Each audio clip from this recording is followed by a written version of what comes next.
আসসালামু আলাইকুম। আজকে সেকেন্ড লেকচার। সো এই লেকচারে আমরা যেটা বলবো সেটা হচ্ছে যে নেক্সট যে আ বোঝার মতো বা বোঝা যায় না নিজে পড়ে এমন কোনো টপিক থাকলে সেটা আমরা দেখবো ইনশাআল্লাহ। এখানে কিছু ডেফিনিশন আছে উপরে। আমি যদি মুজিবুর রহমান স্যারের বইটা ফলো করে কথা বলি সেখানে কিছু এক্সপ্লেনেশন আছে, ডেফিনিশন আছে, কিছু এক্সপ্লেনেশন আছে, কিছু ডেফিনিশন আছে হয়তোবা। সো এই বিষয়গুলো পড়লেও বোঝা যাবে। জাস্ট একটা জিনিস আমি একটু বলি, সেটা হচ্ছে পজিশনাল সংখ্যা আর নন পজিশনাল সংখ্যা। দ্য থিং ইজ আমরা যে নাম্বার সিস্টেমের কথা বলতেছি সেগুলো আসলে সবই পজিশনাল। কেন? কারণ হচ্ছে যে আমি যদি এখানে একটু লিখি, ওকে, তো পজিশনাল এই ওয়ার্ডটা ইউজ করার অর্থ হচ্ছে, আমি এক্সাম্পল দিয়ে বলি। ফর এক্সাম্পল আমি বললাম যে 91। তো এখানে দেখেন 9 এবং 1, আমার ফর এক্সাম্পল এটার 10 বেজ মানে ডেসিমেল আর কি, বুঝছেন? সো ডেসিমেল যখন লিখি, তো যেহেতু আমরা day to day life, for example আপনি কাউকে 100 টাকা দিচ্ছেন, হ্যাঁ, তো আপনি কিন্তু এই যে 100 লিখে বলেন না যে ভাই এরকম, রাইট? বলেন না, কিন্তু বলা হয় না, কারণ এটা আমরা যেহেতু অলওয়েজ ইউজ করি। সো এটা কনভেনশনালি আসলে ডেসিমেল যখন আমরা ইউজ করি তখন আসলে সেটা বেস লেখা হয় না, হ্যাঁ। বাট আমরা যখন এই চ্যাপ্টারে পড়বো বা এক্সামে আসবে তখন ডেফিনেটলি এই বেসটা ইউজ করতে হবে, ঠিক আছে? সো ডে টু ডে লাইফে আমরা যে কেন ইউজ করি না, তার ব্যাখ্যা হচ্ছে এইটা, হ্যাঁ। সো এখন 91, রাইট? কারণ এই 91 এটা মনে করেন যে ডেসিমেলি। সো আর এই 9 এবং 1 এই দুইটাকে তো আমি সাজিয়ে লিখলাম, তাই না? এই দুইটা ডিজিটকে সাজিয়ে লিখছি। সো আমি এটাকে এই দুইটা ডিজিটকে আমি এভাবে লিখতে পারি, তাই না? 19, রাইট, ডেসিমেলের মধ্যে। এখন দেখেন দুইটার কি ভ্যালু সেম?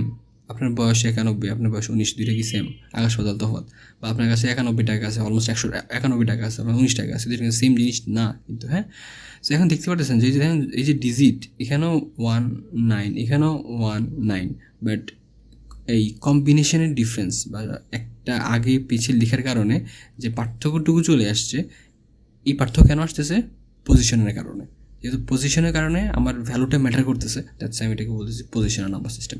তো এখানে আমরা যেগুলো নিয়ে কথা বলছি, যে 4টা নাম্বার সিস্টেমের কথা বলছি, সবগুলো আসলে পজিশনাল, কারণ সবগুলোতে দেখবেন যে একটা ইস্যুদি করে ফেললে সেটা অন্য কিছু ডিনোট করে। তো নন পজিশনাল যে নাম্বার সিস্টেমটা আছে, নন পজিশনাল, সো নন পজিশনাল এটা হবে আমার নাম্বার সিস্টেম যেটার মধ্যে আমি যদি ডিজিট যেগুলো থাকবে, আমি যদি ডিজিটগুলোকে একটার সাথে সোয়াপ করে ফেলি বা অবস্থানে পরিবর্তন করি বা পজিশনাল ইন্টারচেঞ্জ করি, সেক্ষেত্রে সেটা আসলে কোনো মানে পরিবর্তন নির্দেশ করবে না। তো এটা আসলে আমাদের ডে টু ডে লাইফে এমন নাম্বার সিস্টেমটা কাজ করি না। এখানে বইয়ের একটা এক্সাম্পল দেওয়া আছে, সেই এক্সাম্পলটা আসলে মাথায় রাখতে হবে বা মুখস্থ করতে হবে। সেই এক্সাম্পলটা হচ্ছে, আমি এটা লিখে দিই, এইটা। তো এটা কোনো একটা নাম্বার সিস্টেম হয়তো হবে, আমি হয়তো ওখানে দেখি নেই, বাট আপনি চাইলে হয়তো অনলাইনে একটু গুগল করে দেখতে পারেন যদি ইন্টারেস্ট থাকে। এই নাম্বার সিস্টেমের মধ্যে আসলে পজিশনটা ম্যাটার করে না, যেহেতু পজিশন ম্যাটার করতেছে না, সো এটাকে আমরা বলতেছি নন পজিশনাল, এতটুকুই। এরপরে হয়তো বা কিছু এরপরে আপনি দেখবেন বইটা খুললে যে কিছু এক্সপ্লেনেশন আছে, বাট ওগুলো আসলে যেটা বললাম যে এক্সপ্লেনেবল বা এক্সপ্লেনের প্রয়োজন পড়ে না, বা আমি যা বলছি সেটাকেই হয়তো বা একটু ভিন্নভাবে রিপ্রেজেন্ট করছে। So you should see that, এটা করে আপনার নলেজটা বাড়বে। বাট বোঝানোর মতো যে বিষয়টা নেক্সট আছে সেটা হচ্ছে যে the conversion of number system. আমি যদি মুজিবুর রহমান স্যারের বইয়ের ইয়েটা ফলো করি, অনুচ্ছেদটা যেটা সেটা ফলো করি, সেটা হচ্ছে যে 2.3। তো এটা হচ্ছে conversion of number system. Okay, fine. তো কনভার্সন হচ্ছে আমি মনে আছে কি না যে আমি বলছি যে ডেসিমেলের মধ্যে আর আমি যদি বাইনারির মধ্যে কনভার্সন করি, তাহলে আমি বলছিলাম যে ডেসিমেলে যেটা 0, বাইনারিতে সেটা 0, ডেসিমেলে যেটা 1, বাইনারিতে সেটা 1, ডেসিমেলে যেটা 2, বাইনারিতে সেটা 10, আবার ডেসিমেলে যেটা 3, বাইনারিতে সেটা 11। তো এই বিষয়গুলো কীভাবে আসছে সেটা হচ্ছে আমরা এই পার্টে দেখব, ঠিক আছে? সো এখন আশা করি এই যে যদি মনে প্রশ্ন থাকে যে আমি কোত্থেকে উড়ে এসে জুড়ে বসাই দিলাম, সেই বিষয়গুলো এখানে ক্লিয়ার হবে ইনশাল্লাহ। তো আশা করি এই টপিকের যে উদ্দেশ্যটা আমরা বুঝতে পারবো ইনশাল্লাহ। তো এটা খুবই ইম্পর্টেন্ট যে একটা নাম্বার সিস্টেম থেকে একটা নাম্বার সিস্টেমে কীভাবে কনভার্ট করা যায়, এই কনসেপ্টটা ইউজ করে আপনি যদি নিজে যদি কোনো নাম্বার সিস্টেম ডিফাইন করেন, সেক্ষেত্রে আপনিও এই ডেসিমেল থেকে আপনার নিজের নাম্বার সিস্টেমে কনভার্ট করতে পারবেন। মানে ওয়ে অফ অপারেশন সেম থাকবে, ঠিক আছে? তো এটা হলে আমি ফাইন।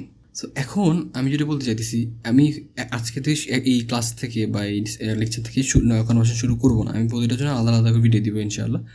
দ্য থিং ইজ, একটা জিনিস মাথায় রাখতে হবে, মাথায় রাখলে এই পুরা যে কনভার্সনটা সেটা একদম ক্লিয়ার হয়ে যাবে ইনশাআল্লাহ, বুঝছে? সো এই বিষয়টা আমাকে আমার কলেজে টিচার এক্সপ্লেন করছে। টেকনিকটা হচ্ছে যে এটা বাটারফ্লাই একই, যদি আমি ডিজাইন এত ভালো মানে আঁকা এত ভালো পারি না, তো বুঝতে পারতেছেন। সো এটা আরেকবার ট্রাই করি। একটা এভাবে এভাবে বাটারফ্লাই একটা ট্রাই করছি আর কি, যদিও হয় নাই। সো এখানে একটা ডানা আঁকা ট্রাই করি, এখানে একটা ডানা আঁকা ট্রাই করি,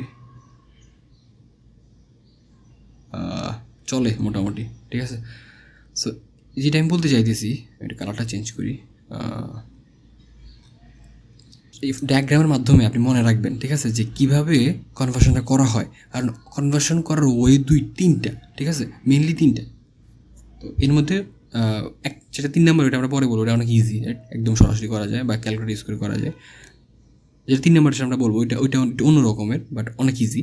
আর মেনলি যে 2টা সেটা হচ্ছে যে এরকম, যে কার থেকে কাকে কনভার্সন করলে।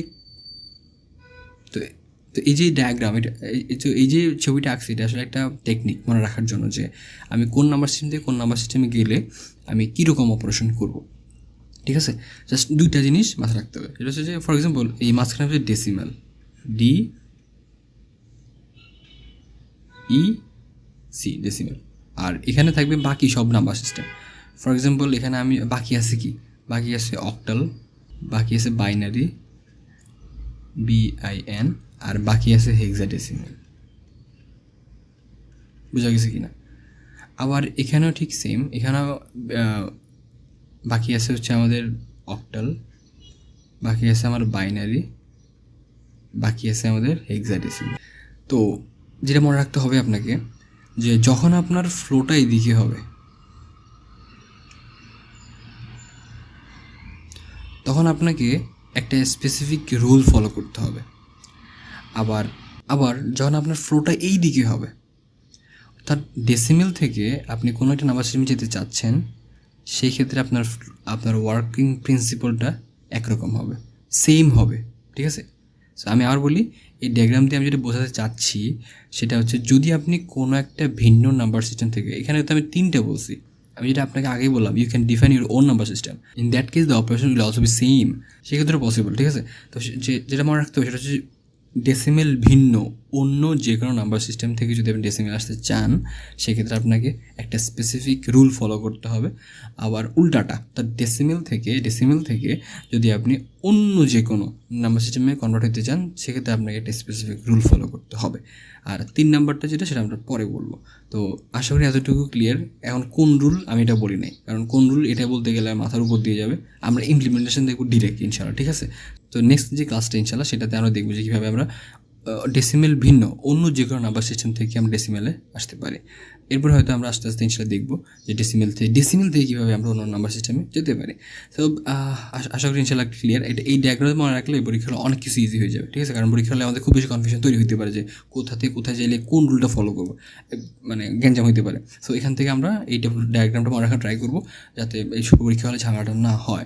সো যদি আমার লেখা এত ভালো না বা একটা ডিজাইন এত ভালো পারি না, সো তারপরেও যদি মনে হয় যে এই জিনিসগুলো আপনার রাখলে উপকার হবে, বা এখন আমি বলতেছি বা আমার পরে হয়তো এক্সামের আগে দেখলে হয়তো মনে পড়বে বিষয়গুলো, এক্সামে উপকার হবে, আপনাকে আমার ফেসবুক পেজ বা গ্রুপ যেটা আমি খুলি না কেন, এটাকে আমি দিয়ে দিব। So you can join them to get this notes. যদিও অবস্থা বাজে, বাট হইতে পারে যেহেতু ক্লাসগুলো যদি আপনি করেন, তো সেক্ষেত্রে দেখলে হয়তো মনে পড়বে যে আমি কী বলছি। সো আজকে এতটুকুই, thank you so much. Next ক্লাসে হয়তো আমরা আরেকটু ইন্টারেস্টিং জিনিস নিয়ে কথা বলবো ইনশাআল্লাহ। সো থ্যাংক ইউ, আসসালামু আলাইকুম।